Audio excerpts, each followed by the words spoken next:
Yeah, the individual involved would have, so it seems, would have been in place during both Republican and Democratic administrations.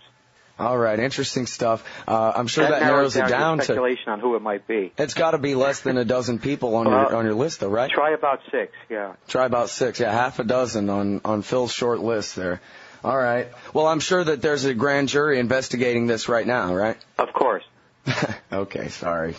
I'm sure that's actually not the case. Now, this guy, Ben-Ami Kadish, apparently gave the Israelis information on F-15s and I think even on nuclear weaponry. Is that right? Yeah, my understanding is he gave them avionics information on F-15s and 16s, and also there was information that dealt with nuclear weapons and delivery systems.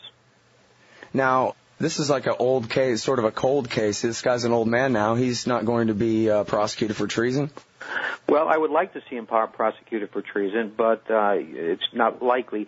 I'm quite surprised, actually, they let him out on bail. And, you know, this is a case of treason if there ever was one. And but he's out on bail. I would think there's considerable risk of his fleeing to Israel, from which he would not be extradited. So I'm quite confused by the signal that the U.S. courts are sending on this. Well, now, when this story came out, you wrote on the American Conservatives blog at amconmag.com that you were hearing that the leak actually came from inside Israel, that it seemed perhaps, I believe you were speculating, correct me if I'm wrong, that maybe this was coming from anti-war forces inside Israel. The timing of it was part of an attempt to disrupt Cheney's plot for war with Iran. Yeah, I've heard a couple of theories, you know, at that time and since then.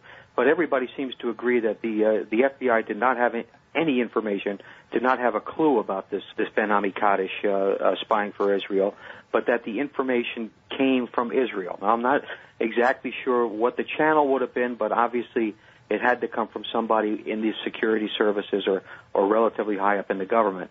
And the initial speculation was that this was possibly done to kind of throw a spanner into the works of the plans that Israel and the United States were cranking up to attack Iran, just to kind of, you know, throw things off. And I'm not so sure that that's true or not, but that certainly was the speculation.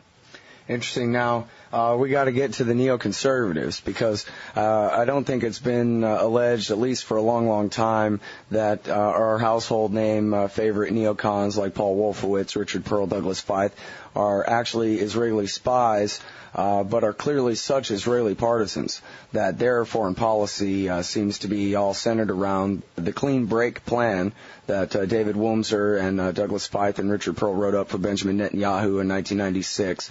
And they've been described, I guess, as agents of influence for Israel. What do you say about that? What do you think of them?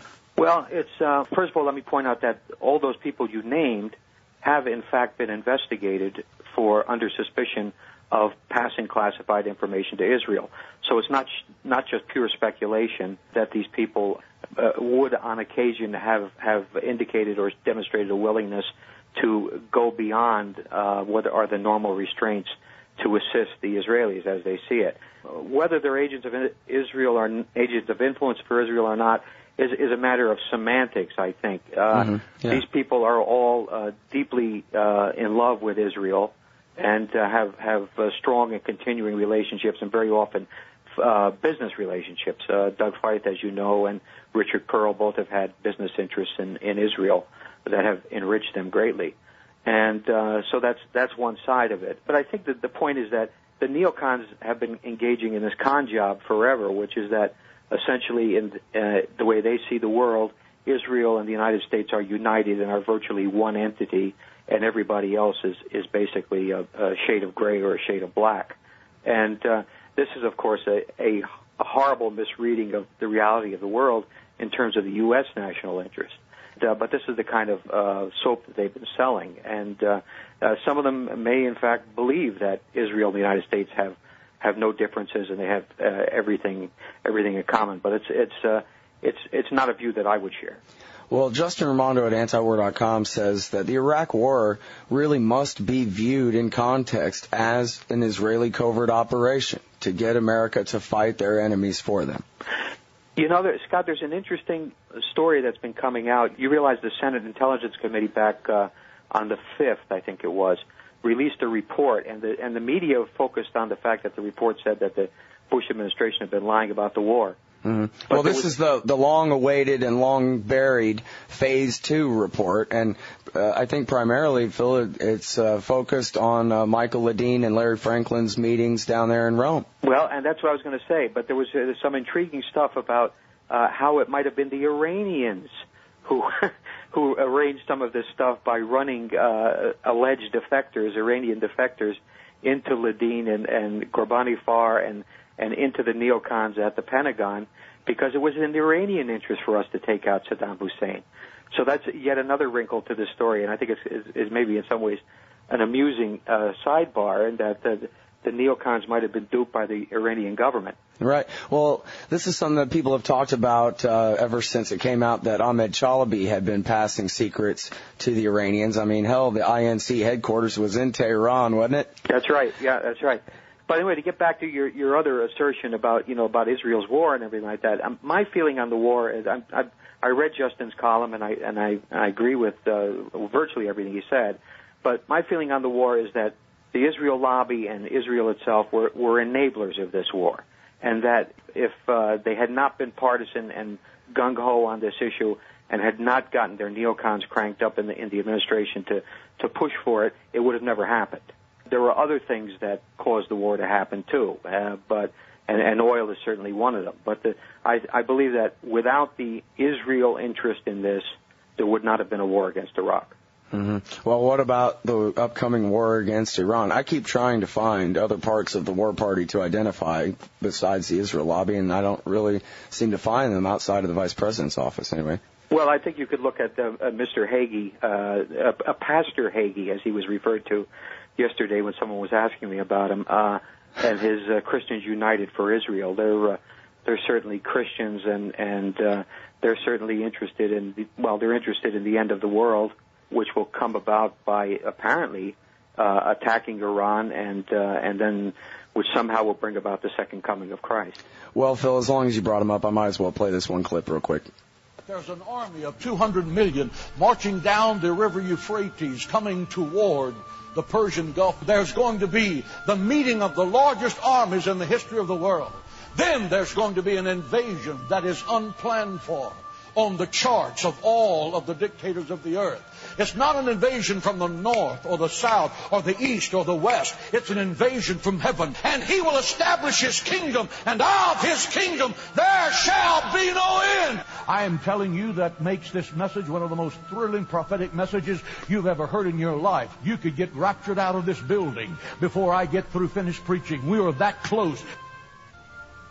John the Revelator says in Revelation the 19th, and I, John, saw the heavens open, and he that sat upon a white horse was called Faithful and True, and in righteousness doth he judge and make war. And out of his mouth shall go a two-edged sword, with which he shall smite the nations of the earth. So, Phil, I'm not so sure that if I was a member of the Israel lobby that I would counsel it a good idea to ally with lunatics like this. Well, yeah, but nevertheless, they are allied to him. As you know, he's spoken at AIPAC and was very well received there, and he's also a good friend of Joe Lieberman and up until recently John McCain. So he has a lot of friends, and also Hagee has up until recently had excellent access to the White House. But as far as other, like you mentioned, oil in terms of Iraq. That's sort of a broader coalition of people coming together for the war with Iraq. Are we really simply down to AIPAC, the Vice President's office, and the Cornerstone Church pushing for this next one? Well, of course, there's Israel itself. That's also been making loud noises that it's about to do something, particularly over the past couple of weeks. I don't know. I mean, I can't see anyone else out there who seems to think that going to war with Iran is a good idea. But let's face it, it only really takes the president to feel that way to let a war happen. The Air Force seems to be interested in proving that it's able to fight a war and is willing to do the bombing or whatever it would take.